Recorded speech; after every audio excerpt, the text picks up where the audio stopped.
Actually, this is the only thinking that's gone on the entire week. Wouldn't you agree? Yes. 'Cause even in the madness, there is peace, drowning out the voices all around me. Through all of this chaos, you are writing a symphony, a symphony. And even in the madness, there is peace, drowning out the voices all around me. Through all of this chaos, you are writing a symphony, a symphony.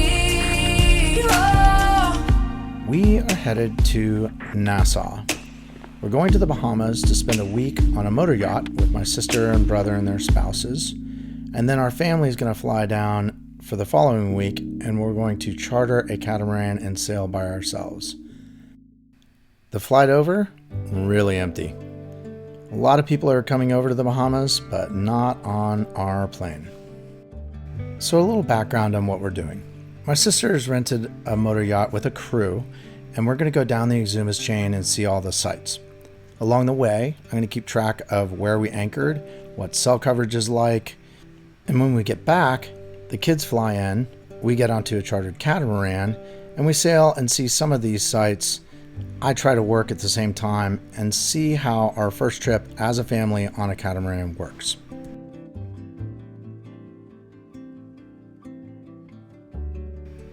Our charter was based out of the marina near Atlantis. The boat is called Equinox, and it was a really nice boat. This is a Chioli 81, I believe. It has 3 bedrooms and supports a crew of 4 and 6 passengers.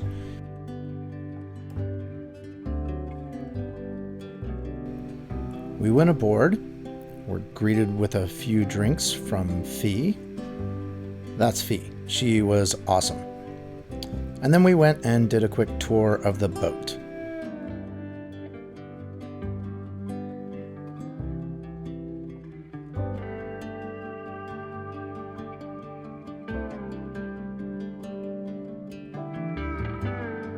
The 3 bedrooms were down below, and that was Jed and Susie's room.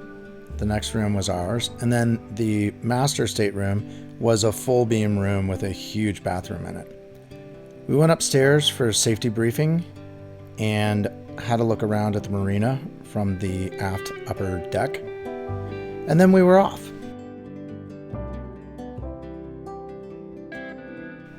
We cruised past the Atlantis Resort and then headed down to the Exumas to anchor at Elbow Key. Somebody was too excited to film during the passage. Once we got anchored, we went up top and started jumping from the second deck. It was quite nice to get into the crystal clear waters of the Bahamas.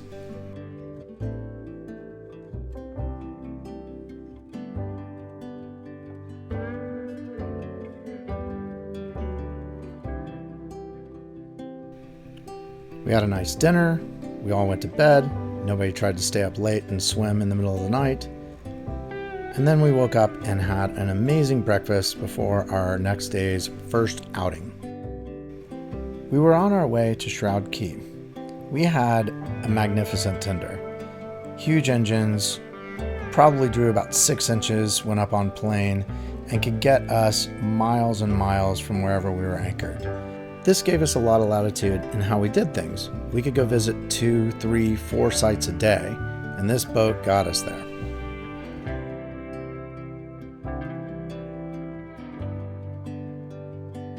Before we knew it, we were at the entrance to the saltwater river that passes through Shroud Key. We were on the leeward side, the non-windy side of the island, and we were passing through the island over to the windward side, which faces the Atlantic Ocean and has higher waves. You need to go through here at high tide, and you need to go through here with something with a fairly shallow draft. It gets shallow in a lot of spaces. When you get to the end, there's a little place on the left to park your dinghy or tender. When you get out, watch out for the rocks underneath the sand. They can stub your toe. On the other side of those rocks is a really nice beach. We ended up hanging out here quite a bit that day. There's also a little hike.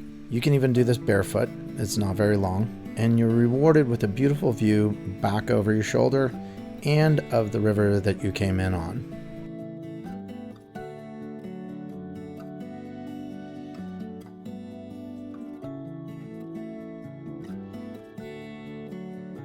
When we got back down, we had our first experience with a little Bahama curly-tailed lizard. That's the name.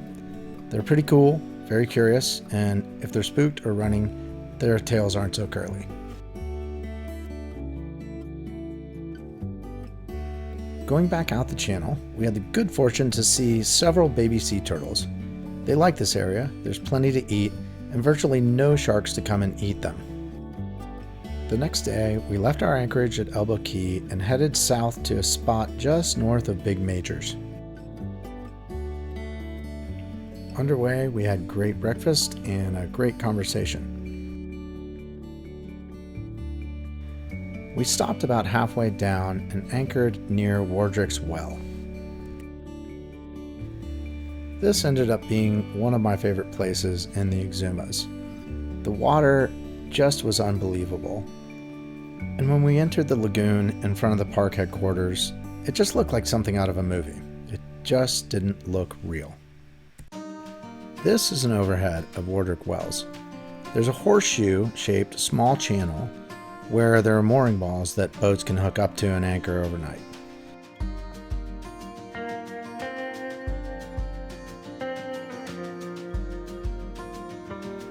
Once you get to the beach, there's a small trail marked off to the left as you get on the beach that takes you up Boo Boo Hill. I've seen this on lots of videos. It was really interesting to get the perspective of actually being there.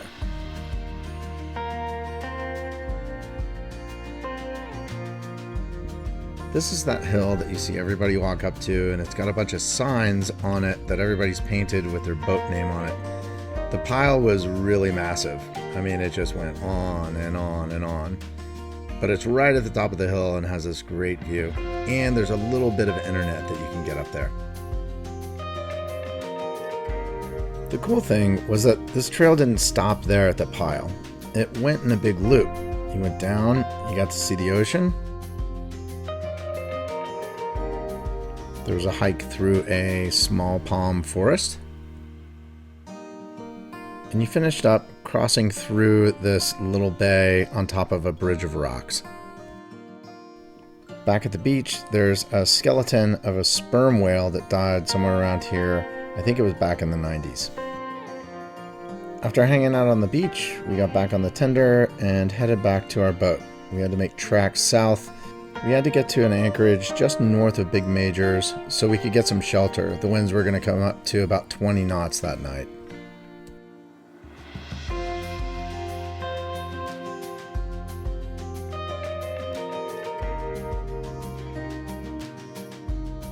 Once we got to the anchorage, we were not allowed on the back cockpit because Fee needed to decorate the place for Blake and John's 30th anniversary dinner. She did it up right, even though it was really windy outside. This was the whole point of this trip. The crew of Equinox did an outstanding job, and we had an amazing meal that night.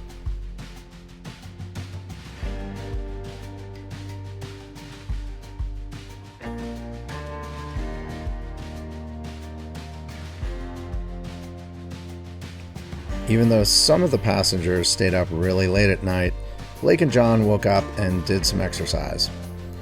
John was not a fan of being on film while doing the exercises and actively turned away whenever I pointed the camera in his face. After breakfast, we were off to our next activity. On the other side of this cut is the infamous Pig Beach.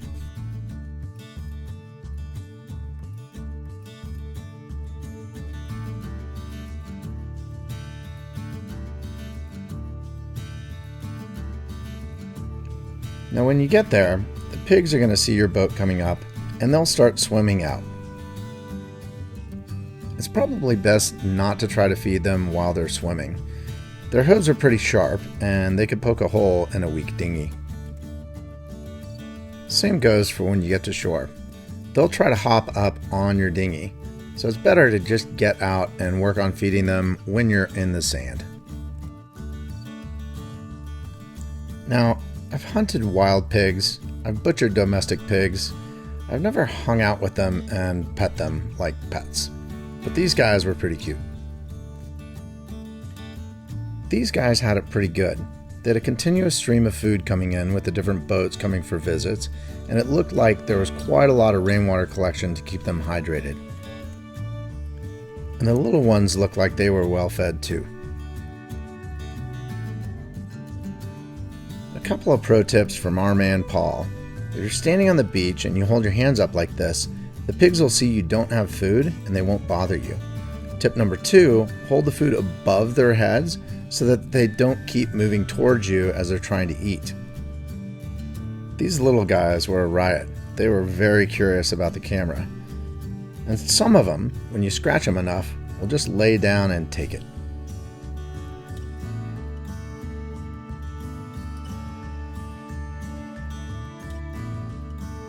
On our way back, we had to cruise through the anchorage and gawk at some of the giant boats.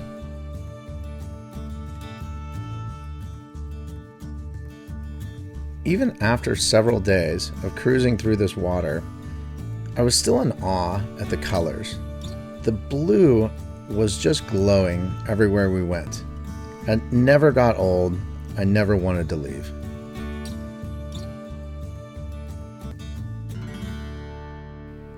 Around every corner, there was something new to see, something new to explore. Heck, 100 yards from our boat, there was a tractor under the water, and nobody knows why it's there. There was so much to cover, I'm only halfway through our first week. In the next video, I'll cover the Thunderball Grotto, us swimming with the sharks, Rachel's bubble bath, snorkeling around the sea aquarium, feeding the iguanas at Allen's Key, trying my hand at the subwing,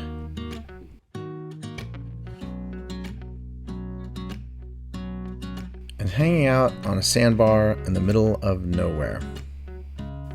Thanks again for watching, and if you like this video, subscribe to our channel and you'll get notified as soon as we put out the next one.